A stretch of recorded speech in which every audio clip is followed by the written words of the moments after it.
चैतन्य देवं श्री राधा कृष्ण पादान् सगण ललिता श्री विशाखान्वितंश्च हे कृष्ण करुणा सिंधु दीनबंधु जगत्पते गोपेश गोपिका कांत राधा कांत नमोस्तुते तप्त कांचन गौरांगी श्री राधे वृंदावनेश्वरी वृषभानुसुते देवी प्रणमामि हरिप्रिये वाञ्छा कल्पतरुभ्यश्च कृपा सिन्धुभ्य एव च पतितानां पावनेभ्यो वैष्णवेभ्यो नमो नमः। जय श्री कृष्ण चैतन्य प्रभु नित्यानंद श्री अद्वैत गदाधर श्रीवासादि गौर भक्त वृंद हरे कृष्णा कृष्णा कृष्णा हरे हरे हरे राम राम राम हरे हरे हरे कृष्णा कृष्णा कृष्णा हरे हरे हरे राम राम राम हरे हरे हरे कृष्णा कृष्णा कृष्णा हरे हरे हरे राम राम राम हरे हरे। श्रील प्रभुपाद की जय।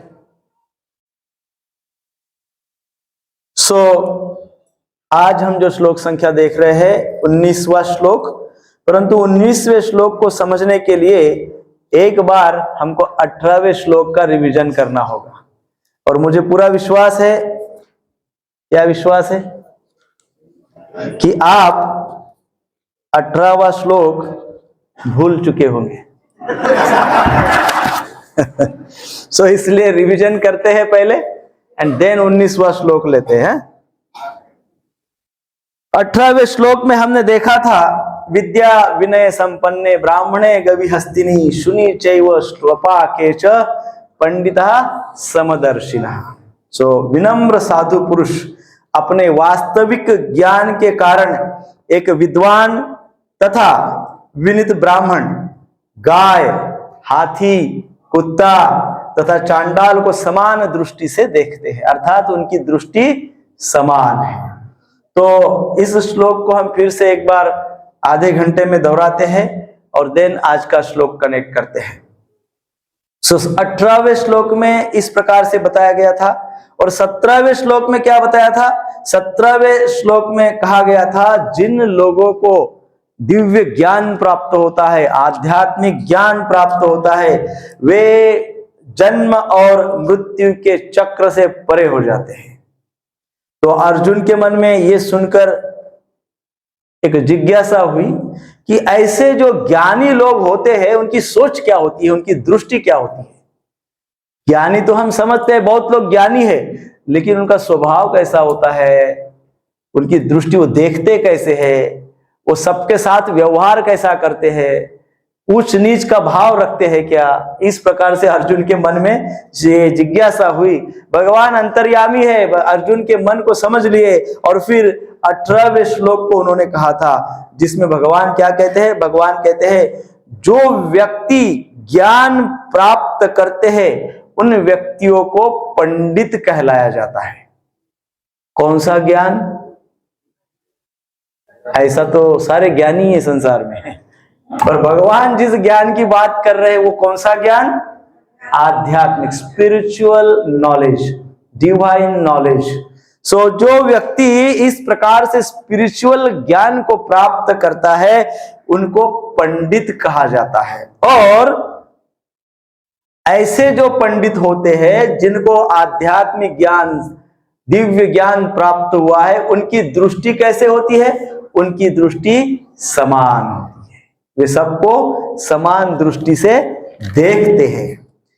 18वें श्लोक के पहले पंक्ति में कहा गया है विद्या विनय संपन्ने ब्राह्मणे। विद्या और विनय से संपन्न ब्राह्मण, सो ब्राह्मण का जब बात होती है तो भगवत गीता का अर्थ होता है ब्राह्मण का स्वभाव से ब्राह्मण, जन्म से तो है, स्वभाव से ब्राह्मण। 18वें अध्याय के 42वें श्लोक की हमने चर्चा की थी। शमोदमस तपस् शौचम शांतिर आर्जव एव च ज्ञानम विज्ञानम आस्तिक्यम ब्रह्म कर्म स्वभावजम। ये ब्राह्मण का स्वभाव होता है। क्या स्वभाव होता है? वो शांति प्रिय होते हैं, आत्म संयम होते हैं, तपस्वी होते हैं, पवित्र, सहिष्णु, सत्यनिष्ठ, ज्ञान विज्ञान और धार्मिकता में प्रवीण होते हैं। और इस प्रकार से ये सब उनका स्वभाव होता है। इसकी हमने पूर्व में चर्चा की थी। तो जो फर्स्ट हमने चर्चा की थी, ब्राह्मणत्व का फर्स्ट लेवल क्या है?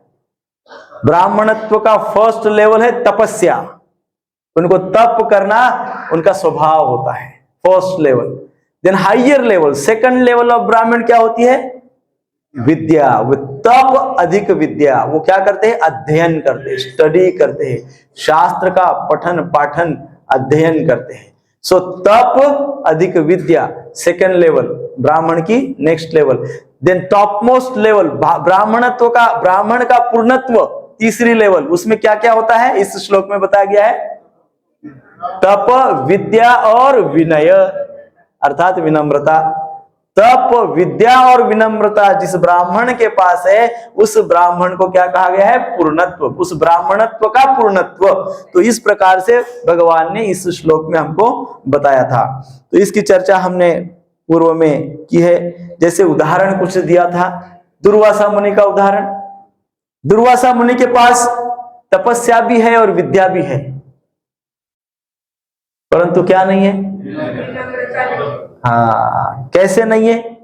उदाहरण, अम्बरीश महाराज को, जब अम्बरीश महाराज उनके साथ बैठे नहीं केवल प्रसाद के लिए, कुछ कारण था, क्योंकि उनको एकादशी का पारण करना था। वो निर्जल एकादशी करते हैं और वो उनके समक्ष उनके साथ केवल प्रसाद पाने के लिए एक साथ नहीं बैठे। उनको क्रोध आ गया और उन्होंने क्या किया? बड़े ही क्रोधित होकर कृत्या को आमंत्रित किया दुर्वासा ने अम्बरीश महाराज को मारने के लिए। इतने से बात पे इतना बड़ा क्रोध हो गया। सो कभी कभी हमारे पास तपस्या होती है, हार्ड वर्क होता है, बहुत हार्ड वर्क करते हैं, बहुत मेहनत करते हैं, हमारे पास ज्ञान भी होता है, बहुत कुछ हम प्राप्त कर लेते हैं और हम अपने आप को सक्सेसफुल समझते हैं। यहीं तक हम रह जाते हैं और सक्सेसफुल समझते हैं, परंतु रियल सक्सेस किसमें है? तप अधिक ज्ञान अधिक विनम्रता, ग्रैटिट्यूड, ह्यूमिलिटी। सो ये होना बहुत आवश्यक है। यदि तप और ज्ञान के साथ विनम्रता नहीं है, तप और ज्ञान के साथ विनय नहीं है, तो जीवन के किसी भी मोड़ पे दोनों खत्म हो जाएंगे। कोई भी क्षण ऐसा जीवन में आएगा कि हम महाअज्ञानी बन जाएंगे, ज्ञान समाप्त हो जाएगा, ज्ञान नष्ट हो जाएगा, है ना। और तप तो डेफिनेटली आज के युग में तप के जो तपस्वी, जो तपस्या करते, जो हार्ड वर्क करते हैं, वो जीवन भर नहीं कर सकते। जीवन के कोई एक मोड़ में आके तप करने की क्षमता भी क्षीण हो जाती है, तो वो भी नहीं हो पाता। इसलिए कहा जाता है तप अधिक विद्या अधिक विनय। सो तृणादपि सुनिचेन तरोरिव सहिष्णुनाम अमानीन मानदेन कीर्तनीय सदा हरि, है ना। कहा गया है तृणादपि सुनिचेन। इसकी चर्चा हमने पूर्व में की। तृणादपि अर्थात तृण के जैसा। तृण कैसा? तृण हमेशा नित्य झुका हुआ रहता है ना। तृणादपि सुनिचेन तरोरिव सहिष्णुनाम, वृक्ष के समान, तरु के समान सहिष्णु होना चाहिए। और अमानी न मान देना, अपने मान सम्मान की इच्छा न करते हुए दूसरों का मान सम्मान करते हैं। अमानी न मान देना, कीर्तनीय सदा हरि, हमारे जीवा पे नित्य भगवान का नाम है। सो इस प्रकार से उदाहरण जो इस श्लोक में दिया है भगवान ने, ब्राह्मण का दिया है, गाय, गाय का, गवी, गवी अर्थात गाय। सो महाभारत में गाय का जब वर्णन आता है, अध्याय 50 अनुशासन पर्व में 50वें अध्याय में गाय के विषय में कहा गया है, गाय अतिशय सात्विक प्रवृत्ति का प्राणी है। गाय का महात्मा बताया गया है कि इस संसार का सबसे मूल्यवान कोई धन यदि होगा तो वो है गाय, गौ माता। क्योंकि गौ माता क्या क्या जानती है? केवल देना जानती है। सो गाय को सात्विक माना गया है, सदा मनुष्य को अन्न प्रदान करती है, दूध दही घी प्रदान करती है। घी प्राप्त होने से व्यक्ति यज्ञ कर सकता है और यज्ञ करने से देवी देवता बलिष्ठ होते हैं। जितने ज्यादा यज्ञ होंगे उतने ज्यादा देवी देवताओं को बल मिलेगा और आसुरी शक्तियां क्षीण होती जाएगी। सो गौ माता जब गौ माता से दूध प्राप्त होता है, दूध से घी बनता है, तो वो घी का उपयोग इस प्रकार का भगवान श्री विष्णु के भगवान के प्रसन्नता के लिए यज्ञ किया जाता है और उस यज्ञ के कारण संपूर्ण 33 कोटि देवी देवता बलिष्ठ हो जाते हैं। तो इसलिए गौ माता को भी हम माता मानते हैं, देवता मानते हैं, देवी के समान। कई बार हमने सुना है, कहते हैं बड़े बड़े आचार्य, गौ माता अर्थात चलता फिरता मंदिर। मंदिर अभी एक जगह है, लेकिन गौ माता कैसा मंदिर है? चलता फिरता मंदिर। 33 कोटि देवी देवता उनमें वास करते हैं। इतना सात्विक प्रवृत्ति की होती है गाय। तो इस श्लोक में कहा गया है, जो विद्वान होते हैं, पंडित होते हैं, वो एक प्रकांड पंडित जो ब्राह्मण है उनको भी समान दृष्टि से देखता है, उसी दृष्टि से वो गाय को भी देखता है, उसी दृष्टि से हाथी को भी देखता है, उसी दृष्टि से कुत्ते को भी देखता है, उसी दृष्टि से चांडाल को भी देखता है। सबकी ओर देखने की दृष्टि कैसी है? समान है। हमने तभी भी कहा था, इस श्लोक को अच्छे से समझेंगे तो ज्ञान का उच्च स्तर प्राप्त करेंगे, और यदि अच्छे से नहीं समझेंगे तो महाअज्ञानी बन जाएंगे। दो ही पॉसिबिलिटी है इसमें, इस श्लोक को समझने में। जब दूसरा विपरीत भाग, विपरीत अर्थ इसका समझा जाता है तो पूरे संसार में कलह होता है, और सही अर्थ इस श्लोक का समझा जाता है तो पूरे संसार में शांति प्रस्थापित होती है। सो इस श्लोक को समझे कि दूसरा उदाहरण दिया है हाथी का। हाथी जैसे आजकल इस समय, आज के वर्तमान समय में लोग बड़े बड़े महंगी कार में आते हैं, घूमते हैं, बड़े प्रतिष्ठित लोग। उस समय प्रतिष्ठित लोग हाथी पे घूमते थे। एक ऐसा समय था, हाथी पे सवारी करते थे। तो दूसरा उदाहरण दिया है हाथी का। हाथी पे देवी देवता, जैसे इंद्र के वाहन का नाम क्या है? ऐरावत। कौन है वो? हाथी है ना। सो वो हाथी, ऐसे हाथी को भी जब वो व्यक्ति देखता है, पंडित जब देखते हैं, विद्वान लोग जब हाथी की ओर देखते हैं, तो हाथी की ओर भी देखते वक्त समान दृष्टि उनकी रहती है। तीसरा उदाहरण दिया था शूनी। शूनी अर्थात कुत्ता। कुत्ता क्या है? कुत्ते को भी जब ये देखते हैं तो समान दृष्टि से, जिस दृष्टि से ब्राह्मण को देखा उसी दृष्टि से कुत्ते को भी देखते हैं। देन कहा गया है स्वपाके। शूनी स्वपाके। स्वपाके अर्थात महाचांडाल। चांडाल अर्थात कौन, पता है ना आपको? चांडाल अर्थात डॉग ईटर्स। डॉग ईटर जो होते हैं उनको कहते हैं चांडाल, कुत्ते का मांस खाने वाले चांडाल। उनको भी जब ये देखते हैं तो समान दृष्टि से देखते हैं। अब इसको कैसे समझे, इनको कैसे समझे, इन तीनों एग्जाम्पल्स को? जैसा हमने पिछले समय कहा था, अभी मीरा रोड में आपने कितने हाथी देखे हाथी ही नहीं देखे। अब चांडाल कौन है किसको पता? तो चांडाल भी नहीं देखे, हाथी भी नहीं देखे, मैं तो कहता हूं गाय भी नहीं देखी है। दिखती है गाय आपको रोज? कोई जो महान पुण्यवान पुण्यात्माएं यहाँ पे है, उनको रोज गाय का दर्शन होता है। अन्यथा मुझे तो रोज गाय नहीं दिखती है। मैं जहां रहता हूं वहां कभी गाय मुझे नहीं दिखती है। तो गाय भी नहीं दिखती, हाथी भी नहीं दिखता, चांडाल भी पता नहीं है, तो समदृष्टि कैसे रखेंगे हम? किसको देख के समदृष्टि रखेंगे? भगवत गीता के इस श्लोक में जो कहे गए हैं नाम, वो तो कहीं दिखते ही नहीं है। तो समान दृष्टि कैसे होगी, कैसे पता चलेगा? तो उसका सूक्ष्म अर्थ निकालना चाहिए। गाय अर्थात सात्विक प्राणी। गाय का स्तर क्या है? सात्विक स्तर है। हाथी का स्तर क्या है? राजसिक स्तर है हाथी का, क्योंकि खाते रहता है। राजसिक स्तर है। और कुत्ते का तामसिक स्तर इसलिए है कि खान पान में कोई निर्बंध नहीं है, जो सामने आ गया खा लेते हैं। किसी प्रकार का कोई डिसिप्लिन नहीं है। तो इसलिए ये 3 प्रकार की प्रवृत्ति, उसी प्रकार से चांडाल भी तामसिक प्रवृत्ति में आते हैं। 3 प्रकार की प्रवृत्ति है, सात्विक, राजसिक और तामसिक। तो पंडित लोग वो होते हैं जो 3 प्रकार के लोगों को देखते हैं या प्राणियों को देखते हैं। प्राणी नहीं तो लोग तो है ही। तो ये 3 प्रकार के लोगों को जब ये पंडित लोग देखते हैं तो तीनों में वो भेद नहीं करते हैं, समान दृष्टि से देखते हैं। देखिए बहुत महत्वपूर्ण बात इसमें कही गई है, समदर्शी। क्या कहा गया है? समदर्शी। समदर्शी का अर्थ क्या है?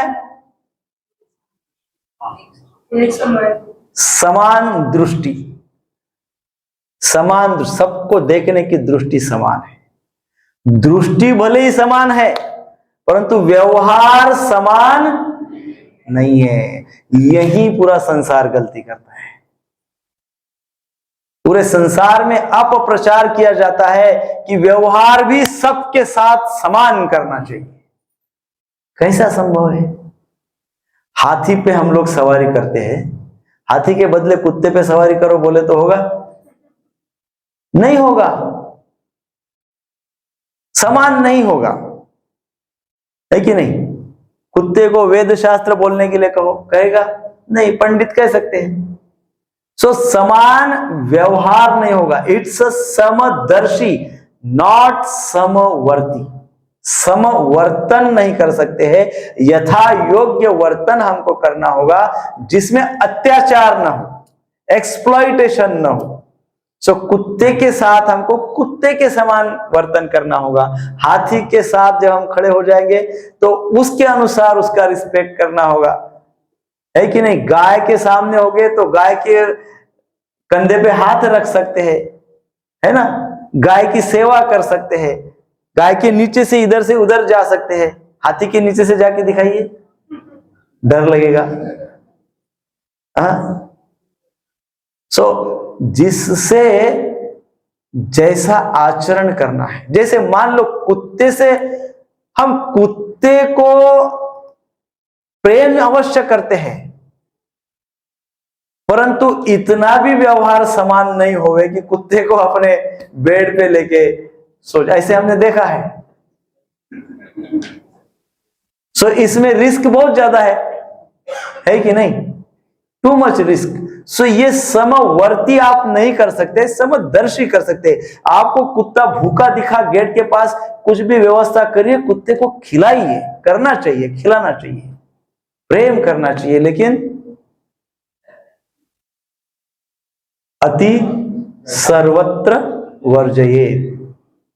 किसी भी बात की अति ना करें, एक नियम है ना? यथा योग्य नियम है। समान दृष्टि क्या है? प्रेम की दृष्टि है। कुत्ते से भी प्रेम करे, उसका भी कंसर्न रखे, सभी प्रेम करे। अर्थात क्या? जो राजसिक है, जो तामसिक है, जो सात्विक है, उन सभी प्रकार के प्रवृत्तियों के साथ हम अच्छा बर्ताव करें, उनको समान दृष्टि से देखें, उनका रिस्पेक्ट करें, उनका कंसर्न रखें, उनकी केयर करें, है ना? ये इस श्लोक में कहा गया है। आज हम आगे का श्लोक करते हैं। ये 18वां श्लोक जो पिछले शनिवार को हुआ, आज हम अभी का श्लोक करते हैं। इहैव तर्जितः सर्गो येषां साम्ये स्थितः मनः निर्दोषं हि समं ब्रह्म तस्मात् ब्रह्मणि ते स्थितः।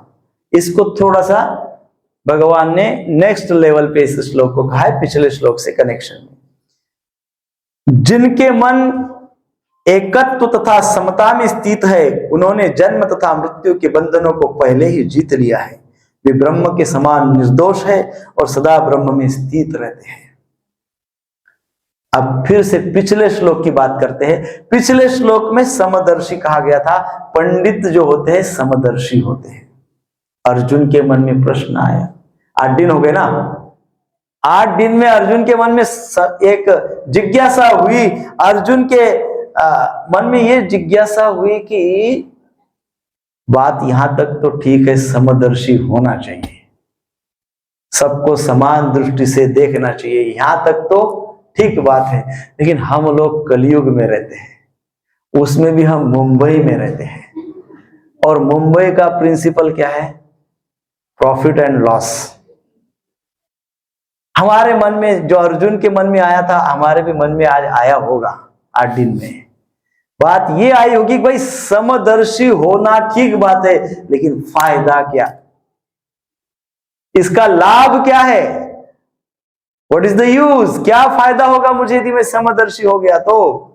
कौन सा लाभ मेरा होने वाला है? इस श्लोक में भगवान उसका उत्तर दे रहे। भगवान जान गए कि आने वाले युगों के जो जीवात्माएं हैं उनको तो सिंपल लैंग्वेज वही लगेगी जिसमें प्रॉफिट एंड लॉस की चर्चा हो।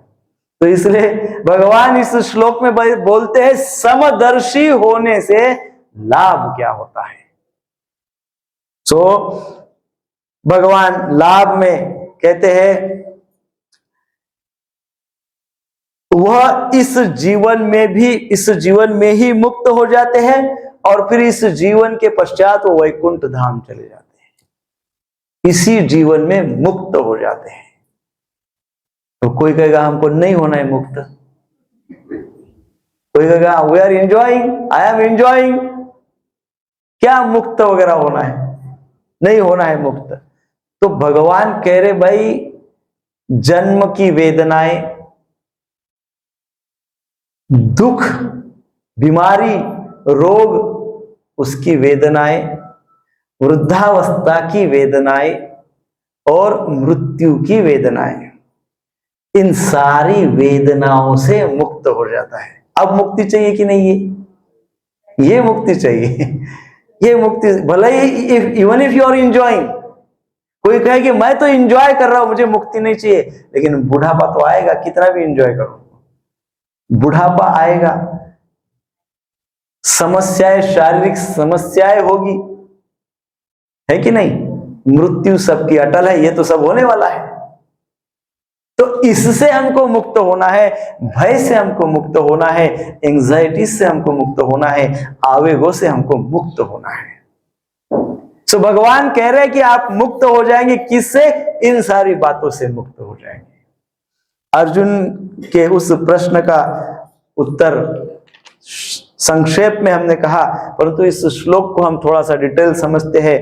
कहा गया इह एवतै जीतः सर्गो, पहली पंक्ति, उनके द्वारा यह सृष्टि इस जीवन में ही जीत ली है। अर्थात कहा गया है जो पंडित लोग होते हैं, अर्थात जो सबको समान दृष्टि से देखते हैं, जो सबको समान दृष्टि से देखते हैं, ऐसा समझिए उन लोगों ने इस संसार को जीत लिया। क्या कर लिया? इस संसार को जीत लिया। किसने? जो समदर्शी। किसको देखते समान दृष्टि से? जस्ट चेकिंग, सुन रहे कि सो रहे, इसलिए मैं पूछ रहा हूं। सबको, यस, वेरी गुड आंसर। सबको समान दृष्टि से देखते हैं, ऐसा शास्त्र कहता है। उन्होंने संसार जीत लिया। क्या कर लिया? संसार जीत लिया। किसने संसार जीत लिया? जो समान दृष्टि से देखता है, अर्थात जिसका मन समता में स्थित है। समता अर्थात इक्वालिटी। जिसका मन समता में स्थित है, स्टेबल है, वो आज सुबह उठा और आज रविवार है, छुट्टी का दिन है, वेरी हैप्पी मूड है, बहुत अच्छे मूड में है, इसलिए आज सबको समान दृष्टि से देखा। दूसरे दिन सुबह सुबह ऑफिस जाना है, सुबह उठते से मूड बिगड़ गया। एक एक को अलग अलग दृष्टि से देखना शुरू होता है। उसकी बात नहीं हो रही, इसलिए इस श्लोक में स्पेशली कहा गया है जिसका मन समता में स्टेबल हो गया है। अनस्टेबल नहीं कि आज है समता में स्थित तो कल असमता, आज सम तो कल विषम, है ना, ऐसा नहीं। क्या हो गया है? मन स्टेबल हो गया, फिक्स हो गया। इसमें इक्वालिटी में, समता में, समभाव में स्थित हो गया, स्टेबल हो गया, है कि नहीं? सो कभी होता है ना, कभी नित्य और नैमित्तिक ऐसा होता है, नित्य स्वभाव और नैमित्तिक स्वभाव, है कि नहीं? जैसे कंस देखो, देवकी का जिस दिन विवाह था उस दिन देवकी की विदाई करने के लिए कंस अपने रथ पे देवकी को ले जा रहा था। कितना प्रेम उमड़ रहा था उसका देवकी के लिए, कितना सात्विक साधु लग रहा था। सारा संसार सोच रहा था कि इसके जैसा तो कोई संसार में भाई है ही नहीं दूसरा, इतनी अपने बहन की चिंता कर रहा है, स्वयं सारथी बन गया रथ का, रथ हाँकने लग गया स्वयं। इतना प्रेम। और जब पता चला देवकी के पुत्र से ही मृत्यु होने वाली है, पूरा मूड चेंज हो गया, एकदम अपोजिट, एकदम विरुद्ध हो गया। सो ऐसा नहीं होता है। जो समदर्शी होते हैं उनका जो मन है वो समानता में स्थित रहता है। भगवान रामचंद्र, सारी अयोध्या में व्यवस्था की गई कि भगवान श्री रामचंद्र का राज्याभिषेक होने जा रहा है, पूरी व्यवस्था हो रही है, भगवान को उस प्रकार से सजाया जा रहा है, सब बहुत उत्साह है, पूरी अयोध्या प्रफुल्लित है, उत्साहित है, सारी व्यवस्था हो गई, अब अभिषेक ही होना है। भगवान राम बहुत ही आनंदित है, उनके मुख कमल पे सुंदर स्मित हास्य है, सबको यथा योग्य आदर कर रहे हैं भगवान, हंसते हुए, बहुत सुंदर स्मित हास्य है। और नेक्स्ट मिनट, अगले मिनट में उनको बोला गया कि अभी आपका राज्याभिषेक नहीं है, अभी आप जंगल में जाओ 14 साल। इमीडिएट बोला, 1 मिनट में। अब हमारे जैसा होता तो क्या होता? पहला कौन सा बेस्ट एडवोकेट है उसको ढूंढो, कोर्ट केस करो, कैसा मुझे नहीं राज्याभिषेक मिल रहा है। वो भगवान समान दृष्टि है, समत्व का पालन करते हैं, सिचुएशन के अनुसार मूल स्वभाव को नहीं बदलते हैं, मूल स्वभाव रहता है। मूल स्वभाव की बात कर रहा हूं। भगवान ने इतने प्रेम से उसका स्वीकार किया, भगवान कहे ठीक बात है, चले जाएंगे। उस समय भी भगवान के मुख कमल पे वैसे ही स्मित हास्य था जैसा पहले था।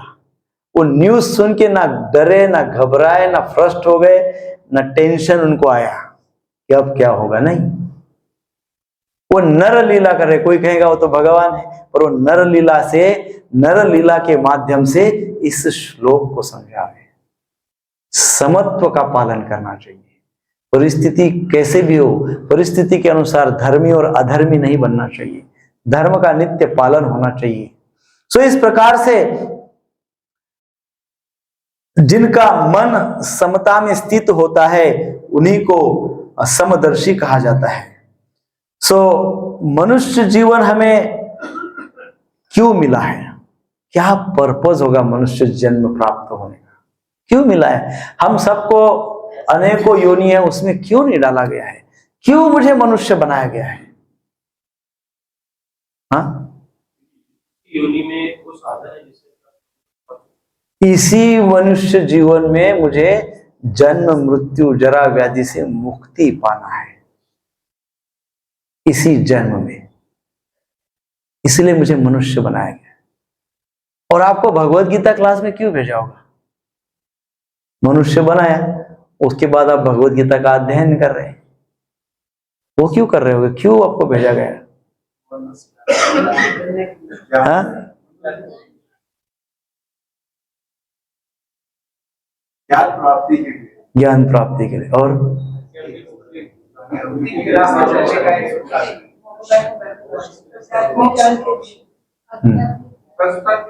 सत्संग के लिए। सब उत्तर एकदम बरोबर है। एक सबसे बढ़िया उत्तर है, भगवत गीता के क्लास में इसलिए भेजा कि जन्म मृत्यु जरा व्याधि ये सारे बंधन है, इससे मुक्ति मनुष्य जीवन में तो होती है। तो आप ऐसा न सोचे कि मनुष्य जीवन तो भी बहुत लंबा पड़ा है, देखेंगे बाद में 25-50 साल बाद, है ना। तो भगवत गीता में आप इसलिए प्रेरित हो गए कि आपको अभी से ही ये दुख और दर्द से मुक्त होना है, एंजाइटी से मुक्त होना है, आवेगों से मुक्त होना है कि नहीं? ये जो हमारा मन दुखी हो जाता है, सुखी हो जाता है, दुखी हो जाता है, सुखी हो जाता है, दुखी हो जाता है, उसको स्टेबलाइज करना है अर्लीस्ट पॉसिबल, जितने जल्दी हो सके उतने जल्दी। तो हजारों करोड़ों लोग आए, अभी जन्माष्टमी पे 1 लाख लोग आ गए होंगे मंदिर में 2 दिन में। उसमें से कितने लोग आए भगवत गीता क्लास में? भगवान का जन्म मनाने तो 1 लाख लोग आ गए, भगवान के इंस्ट्रक्शन को सुनने के लिए आप लोग ही आ गए 100 लोग, है कि नहीं? लगभग। That is the difference. So आपको ही जागृति हुई, आपको ही जिज्ञासा हुई, आपको ही प्रकांड इच्छा हुई, इसका पर्पस भी है जो भगवान को पता है। हरे कृष्णा कृष्णा कृष्णा हरे हरे, हरे राम राम हरे हरे। इस श्लोक में यह एव तैजितः सर्ग, सर्ग ये शब्द का उपयोग किया गया है। सर्ग अर्थात कष्ट। सभी प्राणी इस भौतिक संसार में कष्ट भोग रहे हैं, विशेषकर मनुष्य। सभी को किसी ना किसी प्रकार की एंजाइटी है, आवेग है, उद्वेग है। सो समहाउ सभी का मन कम अधिक मात्रा में अस्थिर है, सभी का। सो कुछ ऐसे संत महात्मा होंगे जिनका नहीं है, जिनके कारण संसार में इक्विलिब्रियम मेंटेन है। जिस दिन ये इक्विलिब्रियम खत्म हो जाएगा, इम्बैलेंस हो जाएगा, उस दिन विध्वंस हो जाएगा। परंतु विध्वंस हो नहीं रहा, इसका अर्थ क्या है? इक्विलिब्रियम है, बैलेंस्ड है। बैलेंस्ड क्यों है? क्योंकि कोई तो होंगे जिनका मन समता में, समत्व में स्थित है, जो संसार को बैलेंस कर रहे हैं। तो हमको जो बैलेंस कर रहे हैं उनकी पार्टी में जाना चाहिए, नहीं? हरे कृष्णा कृष्णा कृष्णा हरे हरे, हरे राम राम राम हरे। चलो प्रभुपाद जी तात्पर्य में क्या कहते हैं? प्रभुपाद जी तात्पर्य में लिखते हैं, मानसिक समता आत्म साक्षात्कार का लक्षण है। इतना सुंदर वाक्य है, हृदय में इसको फिक्स कर लीजिए, इसको हृदय में लिख लीजिए। Very powerful sentence. क्या बोल रहे हैं? मानसिक समता आत्म साक्षात्कार का लक्षण है। Mental stability is a symptom of self realisation, है ना। मानसिक स्तर पे कोई स्टेबल है, स्थिर है, इसका अर्थ क्या है? इसका अर्थ है इस व्यक्ति को आत्म साक्षात्कार हो रहा है या हुआ है, इसको भगवत साक्षात्कार भी हुआ है। इतना पावर। और मानसिक स्थिरता नहीं है तो उसका अर्थ क्या होगा फिर?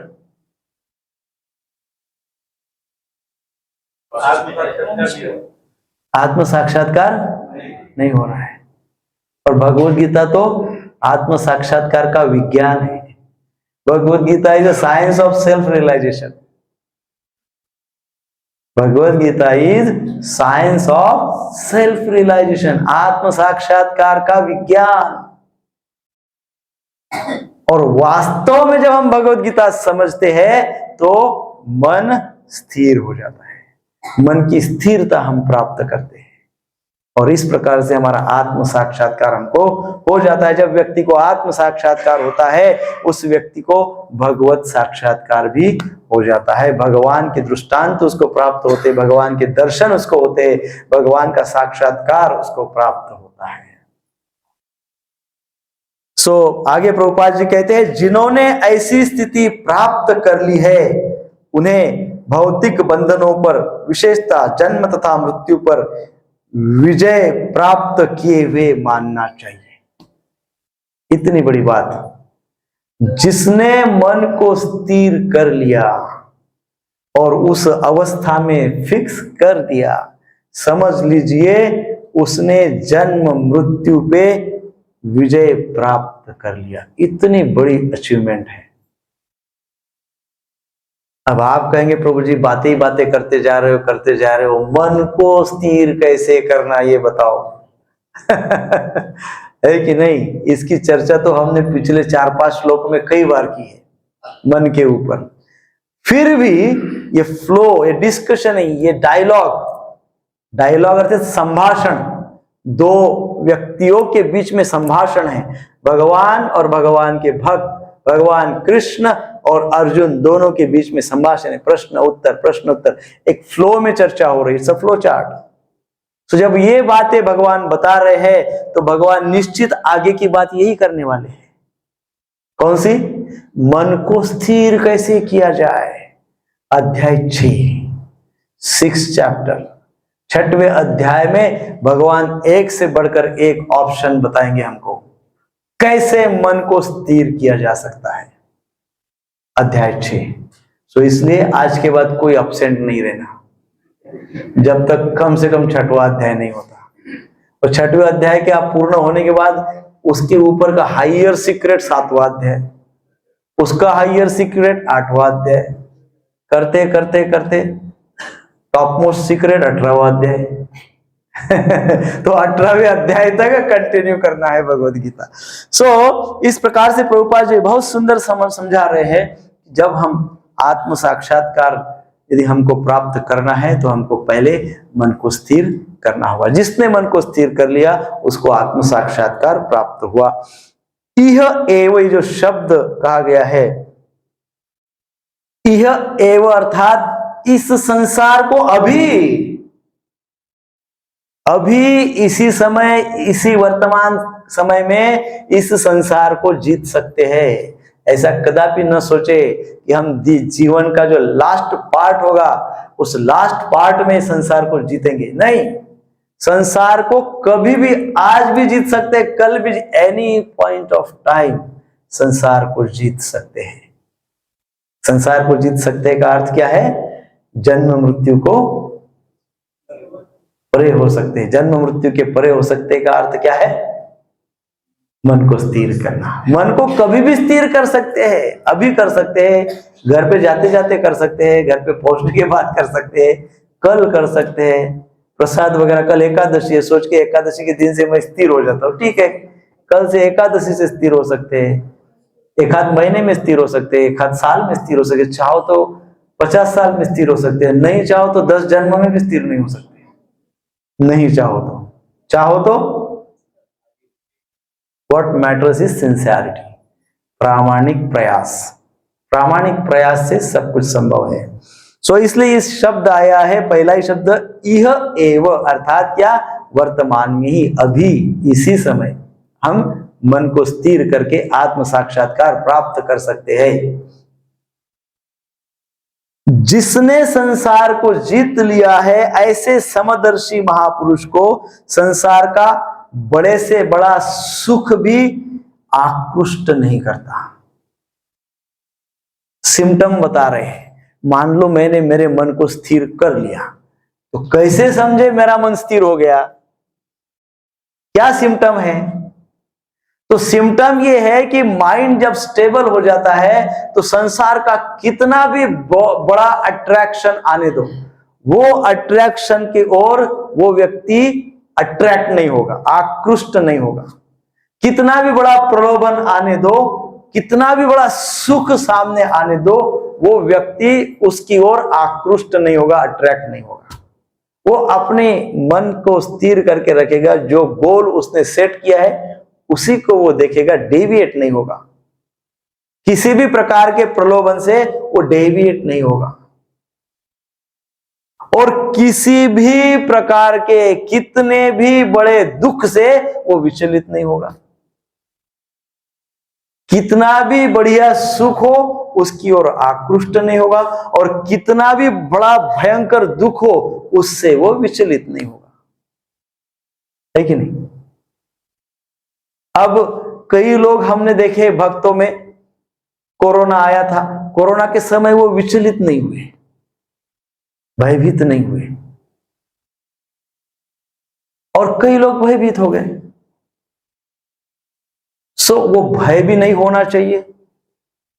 और कभी ऐसी कुछ जीवन में परिस्थितियां उत्पन्न हो जाती है, भगवान की कृपा हो जाती है, बहुत धन प्राप्त होता है, सारे भौतिक गोल सेट हो जाते हैं, अचीव हो जाते हैं, व्यक्ति बड़ा सुखी, धनी, ऐश्वर्य संपन्न बन जाता है। फिर उसको एक एक सुख अट्रैक्ट करता है ना?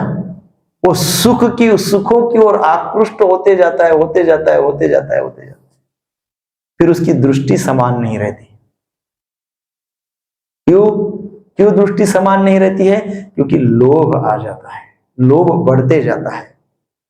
जब लोभ बढ़ते जाता है, बढ़ते जाता है, बढ़ते जाता है, तो लोभी व्यक्ति स्वार्थी हो जाता है।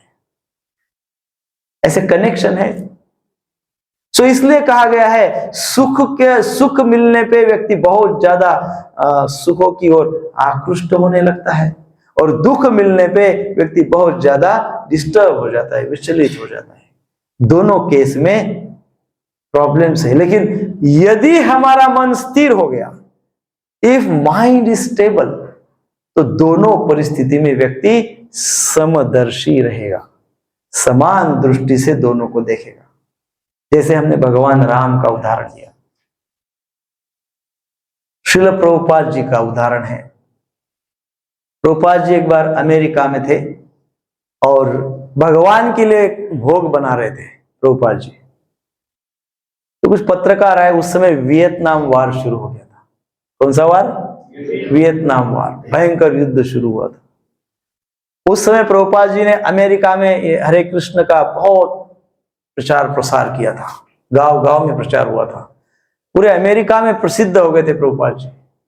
तो सारे पत्रकार सोच रहे थे इतना भयंकर युद्ध हो रहा है और ये स्वामी जी है, इनका इंटरव्यू लेते हैं। तो पत्रकार प्रभुपाद जी को मिलने गए और प्रभुपाद जी को पूछने लगे, ये जो युद्ध हो रहा है इतना भयंकर, वियतनाम वार हो रहा है, आप क्या सोचते हैं? प्रभुपाद जी उसकी ओर देखने लगे, हम क्या सोचेंगे?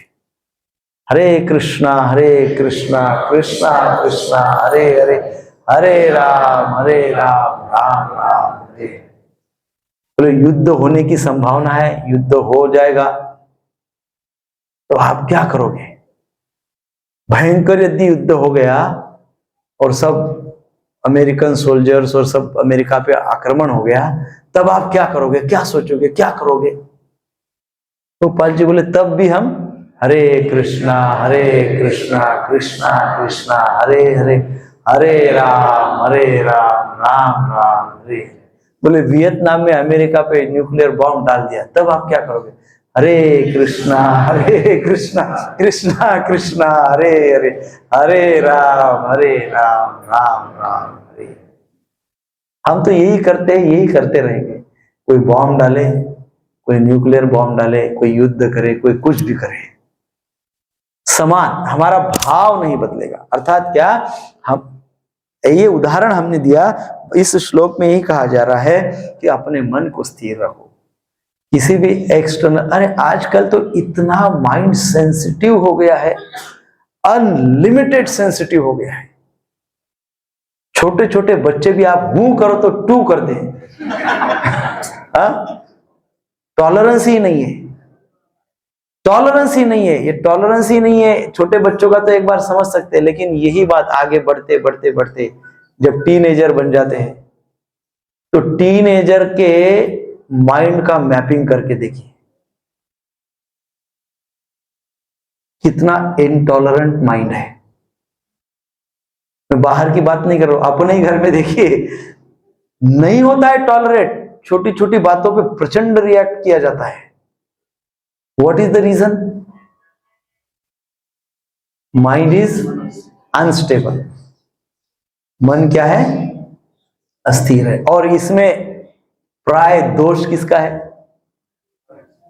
बच्चों का दोष कभी नहीं होता है, पेरेंट्स का दोष होता है। पेरेंट्स की जो एंजाइटी लेवल होती है वो ट्रांसफर हो जाती है बच्चों में, एंड फिर बच्चे भी उसको, आजकल साधन है, बहुत सारे साधन है, बच्चे उस एंजाइटी को एक्सपांड कर देते हैं। सो मानसिक स्थिरता अतिशय आवश्यक है। अब जो पंडित होते हैं, जिनका मन स्टेबल होता है, जिनकी दृष्टि समान होती है, उनके मन में संसार के किसी भी प्राणी, पदार्थ, परिस्थिति आदि का इवन किंचित मात्र भी प्रभाव नहीं होता है। ना उनके प्रति कोई कामना, कोई वासना, कोई तृष्णा आदि रहती है। वो एकदम निर्विकार रहते हैं। बट आप ऐसा न समझे वो समान रहते हैं, निर्विकार रहते हैं, इसका अर्थ है वो निष्क्रिय रहते हैं। दे आर नॉट निष्क्रिय, इनएक्टिव नहीं है, very much active, but with balanced mind, stable mind. आप ये समझेंगे कि वो स्थिर है, ऐसा है वैसा, इसका अर्थ है वो निष्क्रिय, घर में बैठे रहते होंगे भाई आप तो यही समझेंगे, सारा संसार यही समझता है कि वो जो काम करता है उसका तो मन अनस्टेबल होना ही है, जो काम नहीं करता है, निठल्ला है, उसी का ही मन नित्य सोते रहता है, तो वो स्टेबल है ये नहीं कहने का अर्थ है। क्या है? वो मोस्ट एक्टिव है और अपने गोल के प्रति वेरी मच अवेयर है। एक शब्द आजकल बहुत प्रचलित है, वो शब्द है माइंडफुलनेस। क्या है? माइंडफुलनेस। इसी को माइंडफुलनेस कहते हैं, स्टेबिलिटी को। मन को देखो, मन को समझो, मन को वॉच करो, अपने या दूसरों के नहीं। अपना प्रॉब्लम यह है कि अपन दूसरों के ही मन को वॉच करने में जीवन बिता देते हैं। उसका ऐसा, उसका वैसा, सारी सभी की कुंडली हमको पता है, अपनी ही पता नहीं रहती है। सो दूसरे के मन को कदापि वॉच न करें, अपने मन का निरीक्षण करें, अपने मन को पूछे, अपने मन को शांत करे, अपने मन को गोल दे, अपने मन को फोकस करे, अपने मन को एकाग्र करे, अपने मन को स्थिर करे, अपने मन को स्थिरता में फिक्स करे। दूसरा क्या कर रहा है कदापि न सोचे, नहीं तो प्राय हम गलतियां निकालने में जीवन बिता देते हैं। हम तो सही कर रहे हैं, लेकिन उसका तो वैसा है, इसका तो ऐसा है। नो, ऐसा करने से हमारी एंजाइटी मल्टीप्लाई हो जाती है। क्या हो जाती है? एंजाइटी, आवेग। हमारे अंदर जो आवेग है वो आवेग बहुत ज्यादा बढ़ जाता है। कहते हैं किसी दूसरे का जब हम दोष निकालते हैं ना, तो मान लो ऐसा हम 21 बार किसी का दोष निकाल लिया। कितनी बार? मतलब किसी एक का नहीं, एक बार इनका, एक बार उनका, एक बार उनका, एक बार उनका, ऐसा 21 बार कर लिया। तो वो 21 बार जब हम दोष निकाल लेते हैं तो उनके सारे दोष 1000 बार मल्टीप्लाई होकर हमारे अंदर आ जाते हैं। कितनी बार? 1000 टाइम मल्टीप्लाई होते हैं, वो हमारे अंदर आ जाते हैं। धीरे धीरे हमको पता चलेगा हम भी वैसे ही कर रहे जैसा वो कर रहे। अच्छा, दूसरों को अप्रिशिएट करो, दूसरों के गुणों की सराहना करो, दूसरों की प्रशंसा करो। ऐसे मान लो आपने 21 लोगों 21 बार किया, तो उनके जो सद्गुण हैं, उनके जो अच्छे गुण हैं, वो हमारे अंदर केवल 10 टाइम्स आते हैं। कितना टाइम्स? Only 10 times. दुर्गुण कितना टाइम आते हैं? तो हमको किससे बचना चाहिए? मतलब आप बताइए कि किसके सद्गुणों की प्रशंसा कितनी करनी पड़ेगी और दुर्गुणों से कितना बचना पड़ेगा। किसी के भी दुर्गुणों का चर्चा करने से कितना बचना पड़ेगा, है ना। और सद्गुणों की चर्चा करते रहनी पड़ेगी, तभी जाके हमारा लाभ होगा।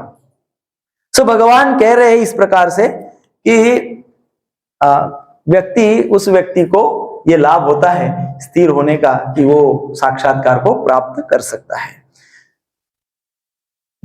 हम ये जानते हैं कि जो समदर्शी होता है उसको अनुकूलता और प्रतिकूलता का भी ज्ञान होता है कि क्या प्रतिकूल है, क्या फेवरेबल है, क्या इनफेवरेबल है, ये भी पता होता है। ऐसा नहीं है कि भाई वो व्यक्ति स्टेबल है, वो समदर्शी है। क्यों समदर्शी है? अरे उसको पता ही नहीं है अच्छा क्या और गलत क्या है। ऐसा नहीं, ऐसे लोग समझते हैं ना, मिसअंडरस्टैंडिंग। भाई कोई व्यक्ति मान लो स्टेबल माइंड वाला है, समदर्शी है, दुख और सुख में समदर्शी है, तो कोई आके उसको गलत समझ लेगा, मिसअंडरस्टैंडिंग हो जाएगी उसकी। वो क्या समझेगा, अरे इसको सुख और दुख ही पता नहीं है तो समदर्शी क्या होगा, ये तो ऐसे ही समदर्शी होगा क्योंकि इसको तो सुख और दुख पता ही नहीं है। परंतु कहा गया है, प्रभुपाद जी भी इसको एक्सप्लेन करते हैं, अनुकूल और अनुकूलता और प्रतिकूलताओं का इन समदर्शी व्यक्तियों को ज्ञान होता है। क्या फेवरेबल है, क्या इनफेवरेबल है, उनको ज्ञान होता है और उसके अनुसार यथोचित चेष्टा भी वो करते हैं, वो एफर्ट्स भी करते हैं, अनुसार यथा योग्य वो प्रयास भी करते हैं।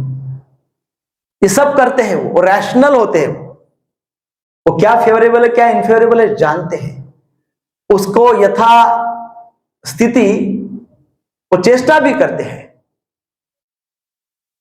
और समान दृष्टि भी रखते हैं और माइंड स्टेबल रखते हैं। तो ये कहना कि उनको अनुकूलता और प्रतिकूलता पता ही नहीं चलती गलत होगा। उनको अनुकूलता और प्रतिकूलता पता है, परंतु इसका परिणाम वो अपने अंतःकरण पे होने नहीं देते। मुझे पता है मेरे लिए क्या फेवरेबल है और क्या इनफेवरेबल है, मुझे पता है कि ये खराब है ये अच्छा है, लेकिन मैं समदर्शी हूं, मैं जानता हूं कि क्या सही है क्या गलत है, लेकिन दृष्टि मेरी समान है। इसका अर्थ क्या है? इसका अर्थ यह है कि ये जो भी कुछ बातें हैं, ये जो भी कुछ इन बातों से उत्पन्न इन आवेग उत्पन्न होते हैं, उन आवेगों का प्रभाव मैं अपने अंतःकरण पे, अपने चित्त पे, अपने कॉन्शियसनेस पे होने नहीं देता हूं। अर्थात सिंपली किसी भी प्रकार के दुख और सुख का प्रभाव मैं अपनी चेतना पे, अपनी कॉन्शियसनेस पे होने नहीं देता हूं। कौन किसकी बात कर रहे हैं? जो समदर्शी है, जिसका माइंड स्टेबल है, जिसको आत्म साक्षात्कार होता है। वो क्या करते हैं? किसी भी बाहरी बात को अंदर तक नहीं ले जाते। एकदम व्यवहारिक भाषा में बोल रहा हूं, किसी भी बाहरी बातों को अंदर तक, चेतना के स्तर तक नहीं ले जाते, उसको वहीं छोड़ देते हैं। ठीक है, लेट इट गो। सो जब व्यक्ति इस प्रकार से अनुकूलता प्रतिकूलता सुख दुख से प्रभावित हो जाता है, तो उसके अंदर फिर कामनाएं उत्पन्न होती है। जो प्रभावित होता है उसके अंदर फिर कामनाएं, इच्छाएं उत्पन्न हो जाती है। और जिस व्यक्ति के अंदर इस प्रकार से सुख और दुख के आधार पर इच्छाएं उत्पन्न हो जाती है, वो व्यक्ति पराधीन हो जाता है कि नहीं? वो पराधीन समझते हैं ना, स्लेव बन जाता है, पराधीन हो जाता है। यह पराधीनता कामना पूर्ति होने पे भी होती है और कामना पूर्ति नहीं होने पे भी होती है। यदि मेरी इच्छा है, क्या इच्छा है? BMW। यदि मेरी इच्छा है कि मुझे BMW चाहिए, तो अब मेरी वो इच्छा है, अब मैं बहुत प्रयास कर रहा हूं, एंजाइटी, प्रयास, फोकस किस पे? BMW पे। तो I am controlled by BMW, thought of BMW। अब मेरे पूरे पर्सनालिटी पे कौन सा विचार हावी हो गया? अभी मैं पराधीन हो गया, उस विचार के अधीन हो गया मैं। अब मान लो मिल गई, अब मिल गई तो क्या होगा?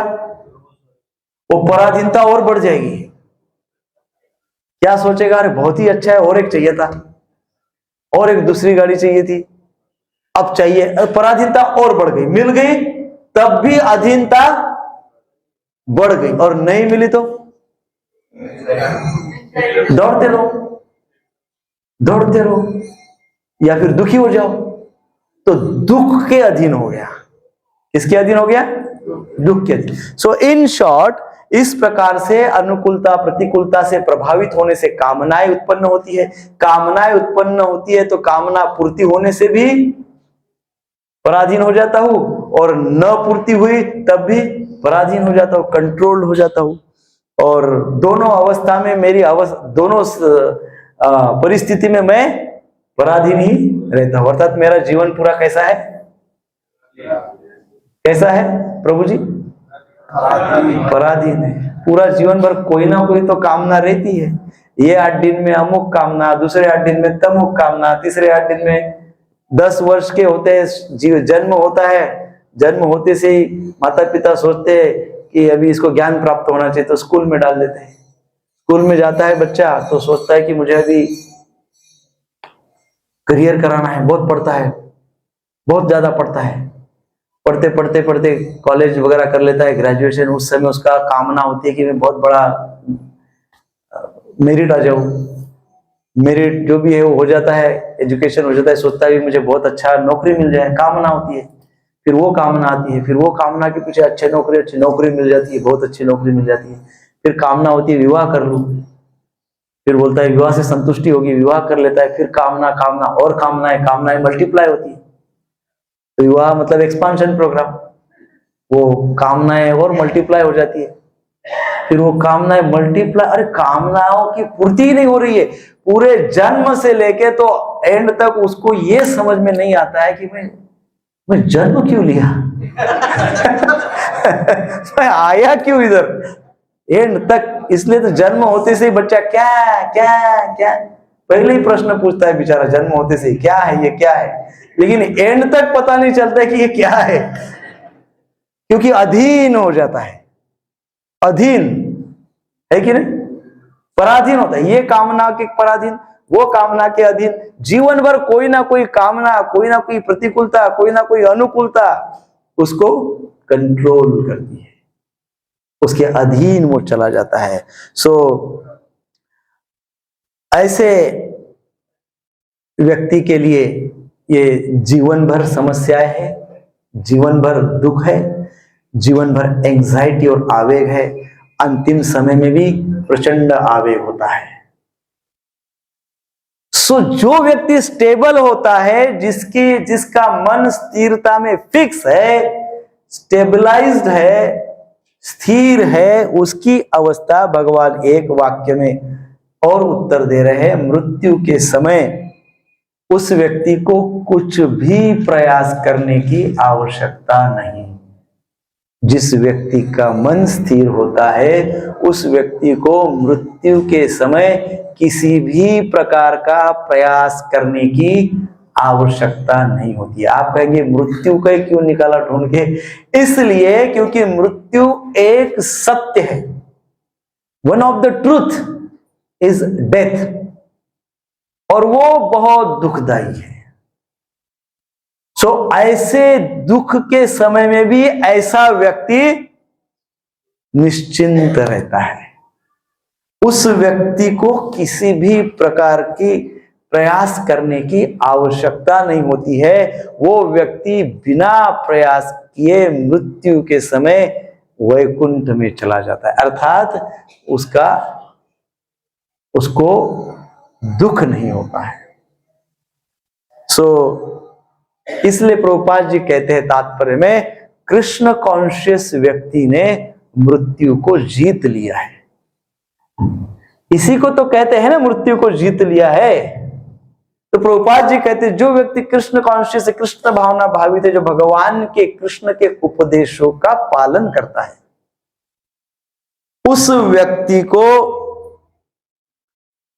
उस व्यक्ति ने मृत्यु को जीत लिया है, क्योंकि उसकी अवस्था इस प्रकार से होती है अंतिम समय।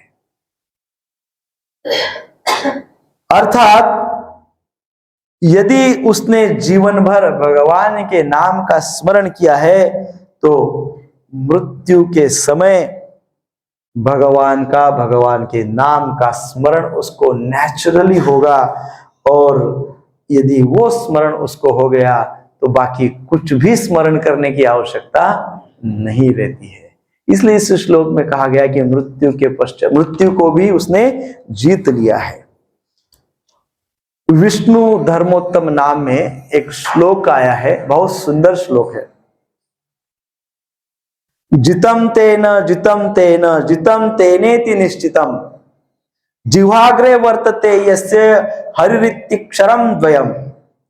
जिस व्यक्ति के जिह्वा के अग्रभाग में हरिनाम का सदा उच्चारण होता है, उसके द्वारा निश्चित रूप से श्री कृष्ण पराजित हो जाते हैं। भगवान भी उस व्यक्ति के सामने हार जाते हैं, बोलते बोलो भाई क्या करना है। कौन से व्यक्ति के कहा गया? जितम तेन जितम तेन जितम तेनेति निश्चितम। जितम तेन जिसके जिह्वा के अग्रभाग, टिप ऑफ द टंग, ये जिह्वा के अग्रभाग पे जिसके जिह्वा के अग्रभाग पे हरिनाम नित्य स्थित रहता है। अर्थात जो व्यक्ति नित्य हरे कृष्ण कृष्ण कृष्ण हरे हरे, हरे राम राम राम हरे हरे, सो इस प्रकार से जिसके जीवा के अग्रभाग पे नाम उच्चारण होता है अग्रभाग से, उसके सामने तो भगवान पराजित हो जाते हैं। भगवान बोलते हैं अब आप टेंशन मत लो, चिंता मत करो, मैं हूं आपके साथ।